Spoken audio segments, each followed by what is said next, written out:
যমুনা নদীর পশ্চিম পাড় বিস্তীর্ণ চর এলাকার মানুষের জীবন ও গল্প কাহিনী নিয়ে থাকছে আজকের ভিডিও। অ্যাক্সিডেন্ট ছিল, হে আর বাঁচলো না। 2 মেয়ে মরে গেছে। ও মাই গড। এক ছেলে মরে গেছে, 7 বছর এটা।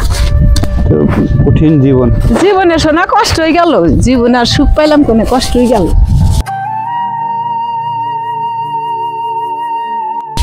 বাপ মাও নাই।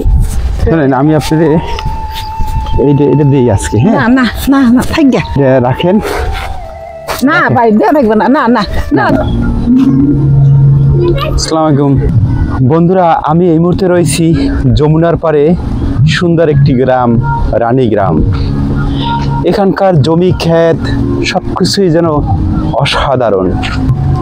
নতুন ধানের চারায় সবুজ হয়ে গেছে এই চরের প্রতিটি উঁচু নিচু জায়গাগুলো। এখানকার মানুষজন প্রচুর কর্মঠ, তারা কাজকর্ম করছে এই রানী গ্রামের লোকজন। তো চলুন আমরা একটু ঘুরে দেখি এই চর অঞ্চলের রানী গ্রামের আশপাশ।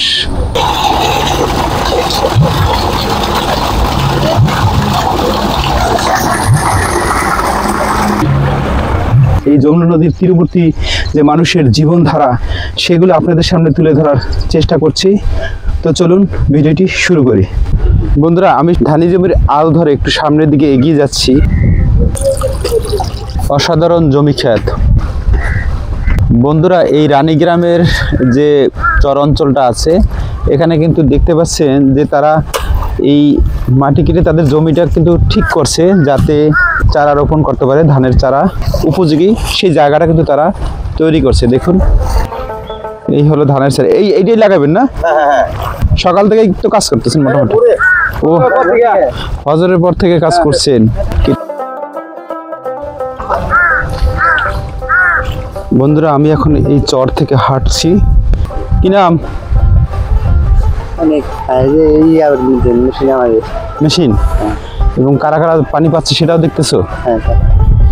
পানি ঠিকঠাক মতন যাচ্ছে কিনা বা কেউ পাচ্ছে কিনা সেটা দেখছে এই মেশিনটা তাদের, নাকি?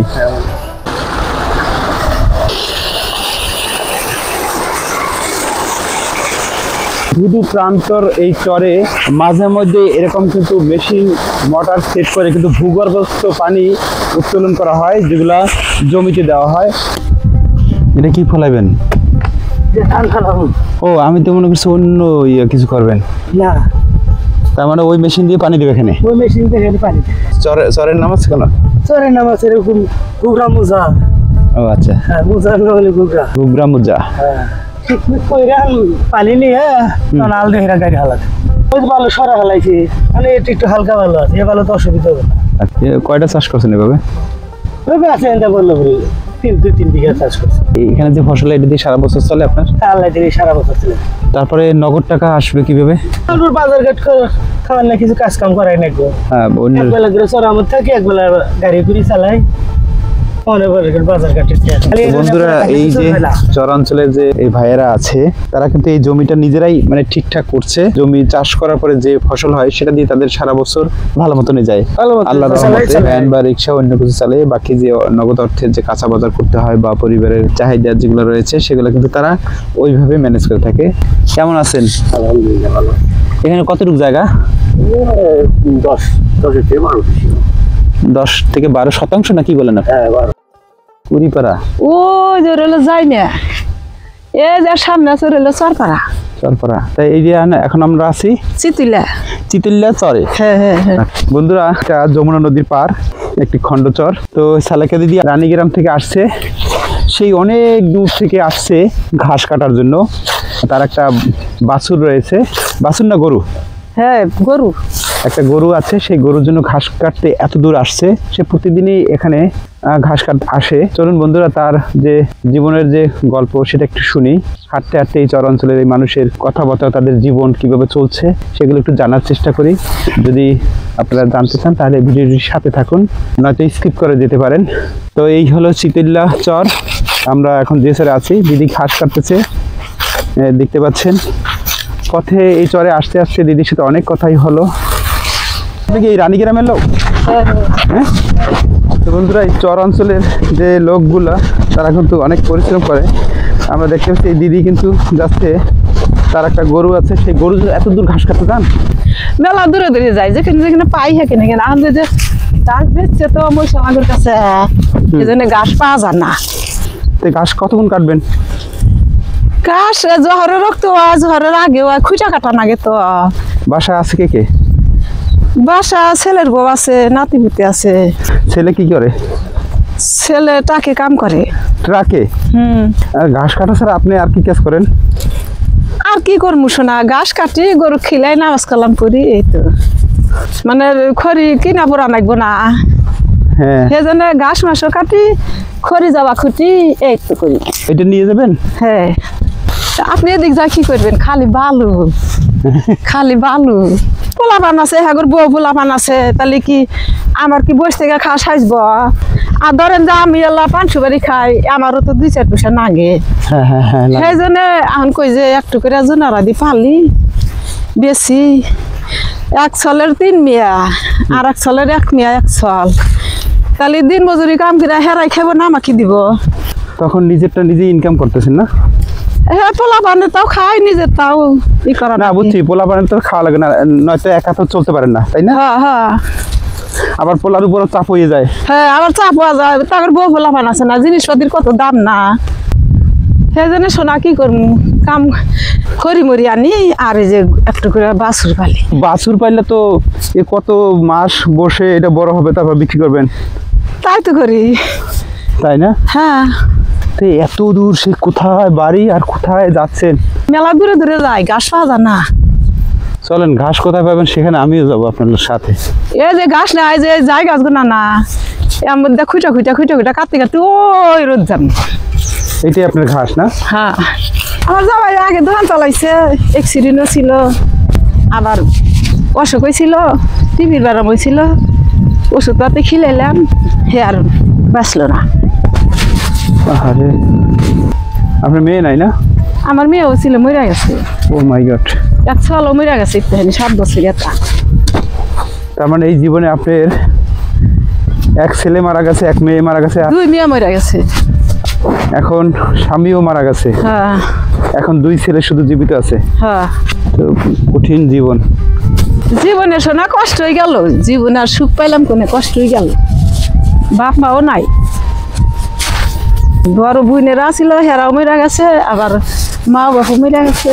কেমন না, আপনি একা হয়ে গেলেন, আপন যারা আছে তারা কিন্তু আসলে এক এক করে ছেড়ে যাচ্ছে, তাই না? হ্যাঁ, মানে আল্লাহর নিচে হইলো বাপ মাও, আবার বাপ মা যখন স্বামীর হাতে দেয় তখন হ্যাগর ছেড়া স্বামীর প্রতি থাকে বেশি। তাহলে এখন হেরাও গেছে, এও গেছে, তাহলে এখন কিছু করার আছে? তাহলে দিদি এখন সংসার চলে কিভাবে? এখন সংসার আল্লাহ যে ভাবে চালায় ওইভাবে চলে। নগদ ইনকাম কি? টাকা, নগদ টাকা? নগদ আর কি থাকবো শোনা, ধরেন যে 500 টাকা যদি কাম করে, 500 টাকা আপনার চাল দেয়, নুন মই শান্তি কালি পোলা পানি দিলি করে শেষ হয়ে যায়, হ্যাঁ, তাহলে আর ইন মজুরি কি থাকবো? বোঝেন তো আপনারা, বোঝেন না? কতদূর যাবেন আর? আমি আর মতন কাটতে কাটতে কম নিতাম। তাই? হ্যাঁ, শোনেন, আমি আপনাদের এটা দিই আজকে। হ্যাঁ, না না না না, থাক গা।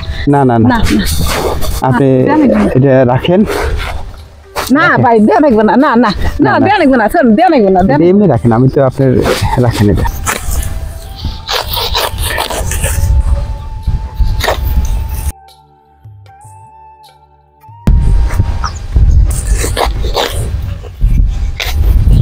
বন্ধুরা, আমরা ঝাউ গাছের মধ্যে থেকে যাচ্ছি, এই দেখি আরো যাদের কাজকর্ম আছে, কিছু লোক কাজ করছে, সেই কাজগুলো একটু দেখি, তাদের সাথে কথা বলে দেখি। এটা কি ঘাস নিচ্ছেন এটাই? হ্যাঁ, আপনি তো এসে জানি যে আমরা আমার বাড়ি জানছি শহরের হাতে তো অত দূর থেকে এখানে আসছেন? গরু আছে, তাই? গরুর খাবার আবার একটা খোঁজে যাবানি মু জাল দেন আগে, আমরা গরিব মানুষ বাবা, আঙ্গুর কিনা কেটে জাল দেন আগে। না, এটা ঠিক আছে। থানা সদর থেকে আমরা আসছে এই দূরের এই চরে ঘাস কাটতে আসছে, এবং কিছু খড়িও তারা নিয়ে যাবে এখান থেকে, যাতে তারা রান্না বান্নার কাজে লাগাতে পারে। এই ঘন্টা 2-3 তারা এখানে কাজ করবে, যেতে আসতে অনেক সময় লাগে।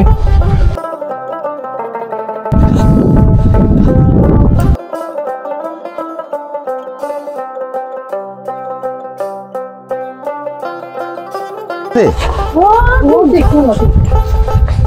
প্রায় এই দিকটায় অনেকগুলো খড়ি আছে, যে কারণে তারা খড়ি কাটার জন্য কিন্তু এখন এই দিকটায় এসেছে। অনেক দূরে পথ হেঁটে আসতে হয় এই খড়ি কাটার জন্য।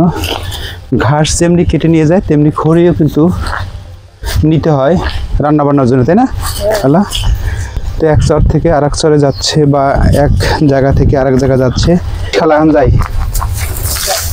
এটা নিয়ে আপনারা তিনজনে যাওয়ার সময় এটা দিয়ে নাস্তা করবেন।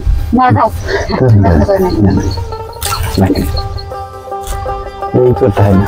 এই চরে যমুনা নদীর তীরবর্তী যে লোকজন আছে যারা একদম অতি সাধারণ, তারা কিন্তু এই চরে আসে ঘাস কাটার জন্য। তাদের নিজেদের যে গৃহপালিত গরু ছাগল থাকে সেই গরু ছাগলের জন্য ঘাস কাটতে কিন্তু তারা এই চরে এসে থাকে। এবং চরে দূর দূরান্ত মানে বিস্তীর্ণ জায়গা জুড়ে কিন্তু এই চর।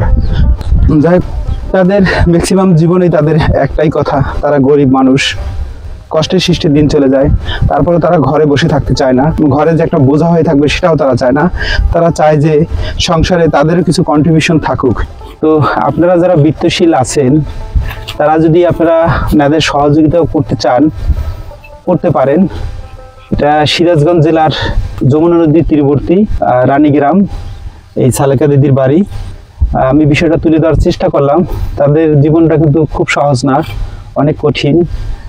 তবু তারা বসে থাকে না, বাড়িতে কাজ করে, সেই সাথে সকালবেলা এই চরে চলে আসে ঘাস কাটার জন্য। তো এভাবেই কিন্তু তাদের প্রতিদিন যায়। অনেকের জীবন এভাবেই চলে। তাদের গ্যাস নাই, এখনো তাদের বন্ধু চুলাও হয়নি, তারা মাটির চুলায় এখনো রান্না বান্না করছে।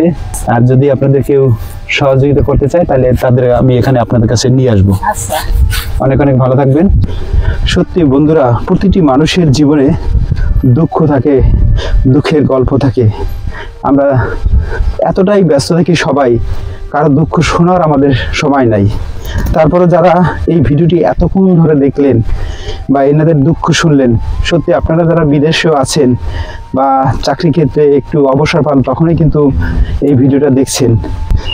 আসলে আমরা একার জন্য বাঁচতে চাই না, আমরা সবাইকে নিয়ে বাঁচবো, এটাই আমাদের প্রত্যেকের প্রত্যাশা হওয়া উচিত।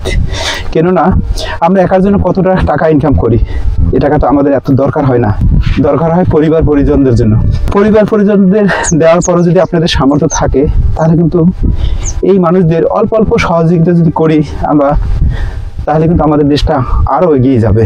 তবে থেকে যাবে এই যমুনার চর, থেকে যাবে এই চরাঞ্চলের মানুষের আতিথেয়তা। তো বন্ধুরা, এই ছিল আজকের ভিডিও। যদি ভিডিওটি ভালো লাগে সাবস্ক্রাইব করে পাশে থাকুন। একসাথে দেখবো, জানবো বিশ্বভুবন।